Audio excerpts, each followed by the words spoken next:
Epping has recently seen a number of demonstrations and protests regarding migrants or refugees at a particular hotel. I understand that there are concerns about safety and the impact on community. Absolutely essential to consider the facts, the absolute facts, and the human impact of one's words and one's actions. The Bell Hotel has been housing asylum seekers since around 2020, so around 5 years.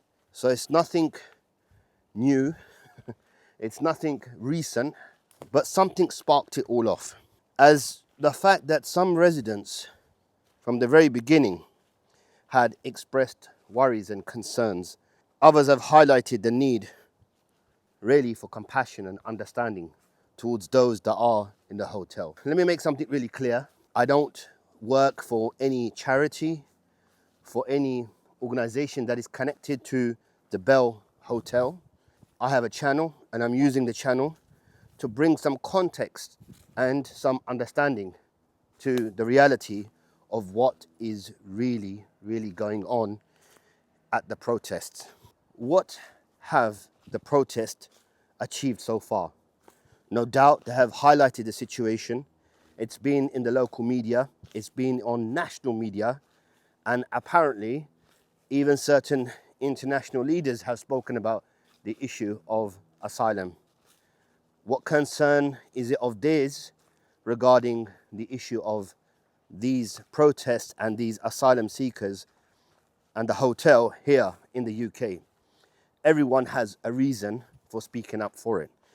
We live in a country which allows us to have, I would say, limited, but still allows us to have some sort of expression of our speech, and that comes with consequences.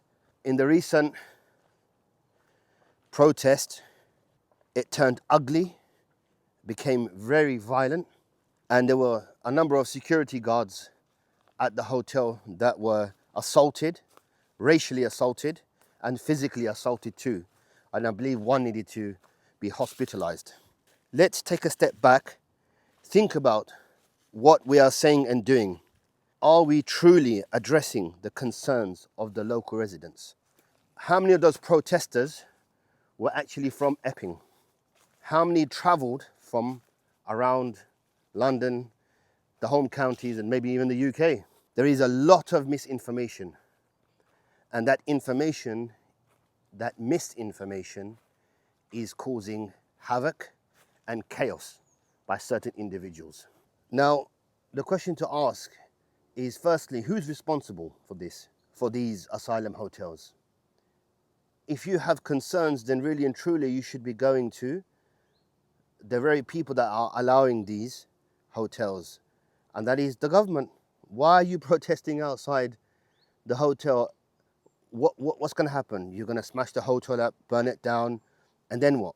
The government is still going to have to rehouse them, and they're going to have to put them somewhere else. They might have to go to another hotel. Then what you're going to keep doing? Keep going to every hotel? Imagine the destruction that has been caused, the amount of money that has been wasted on policing these protests, right? You're talking about hundreds and thousands of pounds because individuals who are known to the police, who are known to have extremist neo-Nazi views, are attending these demonstrations and these protests, and they are becoming ugly and violent. It kind of reminds me of those football hooligans that would go out after a football match, get drunk, and then go and get into a fight and cause chaos. It's not helping anyone at all. Asylum seekers are human beings. They, at the end of the day, are fleeing danger and hardship, and they deserve dignity and respect. But there are many of those that take advantage of the situation. And I want you to realize these asylum seekers are given free accommodation, but the accommodation is not like a house or a flat. It's a room.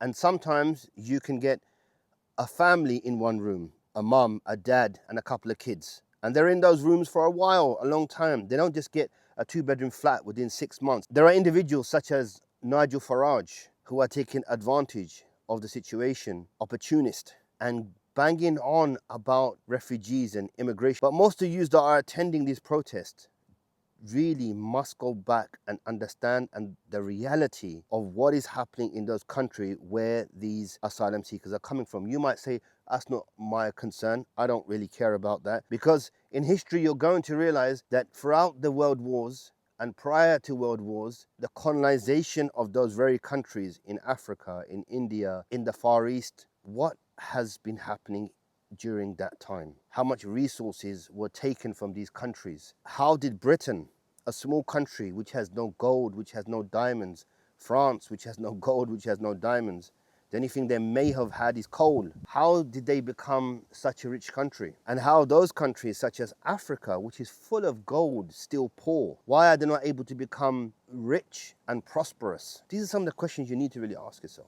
There are some rumors that there is a former RAF complex in Epping, and some of the asylum seekers are going to be rehoused there. I'd be really careful with these rumors, and I would be really careful with this information, because there is one such place, and that is temporary housing. Temporary housing for the local residents, for Epping Forest District Council residents. Nothing to do with putting asylum seekers there. There is no space. It's overwhelmed. They are not going to kick out those that are living there, i.e. Epping Forest residents, and throw them out on the street and put asylum seekers there. It doesn't work like that. And those that say we are not racist, then I ask you this simple question. In every protest that I have seen so far, how comes 99%, in fact, some protests 100%, are only white people that are attending those demonstrations, those protests? So it is a matter of race, and you're going the wrong way about it. And don't let individuals like Tommy Robinson, Stephen Yaxley, his real name, don't let these individuals poison your mind. Don't let them weaponize the situation and make things worse. Why don't you go and meet the asylum seekers? I've seen footage of people in Epping, those protesters, some of those protesters, chasing asylum seekers. You don't know what those asylum seekers have been through. And they've come to this country looking for safety. And this is how the British people are treating them. So don't make it an issue of race. I asked this one question. It's as if there's never ever been a sexual assault or a case of rape in Epping. Of course there has.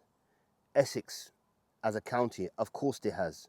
No doubt about it. And majority of those were committed by whom? Indigenous white English men. So if this crime, so-called crime, was committed by a white indigenous English man in Epping, would the response have been exactly the same? And the answer is absolutely not. People would not have come out in protest against this individual person. Because it happens to be a non-white person and a person who is a refugee or asylum seeker, it's become national news and everyone's going outside all these hotels. And all of those protests are majority white people. So it is a matter of race. If you don't care about the situation of those asylum seekers, fair enough. But what about the local people living in Epping? So don't let this become an issue of race. Don't let others manipulate you. Go out there, meet these people, and take it easy on the residents, especially local people, local services, the police. You're costing the taxpayer so much money. There is no point in this. Those asylum seekers aren't going to go anywhere. They're either going to stay there or they're just going to move them to another hotel. There are other ways of taking or venting your anger. Go to number 10 Downing Street. Go outside the Labour Party office and do a demonstration there. Keep doing a demonstration outside the hotel is not going to change the situation.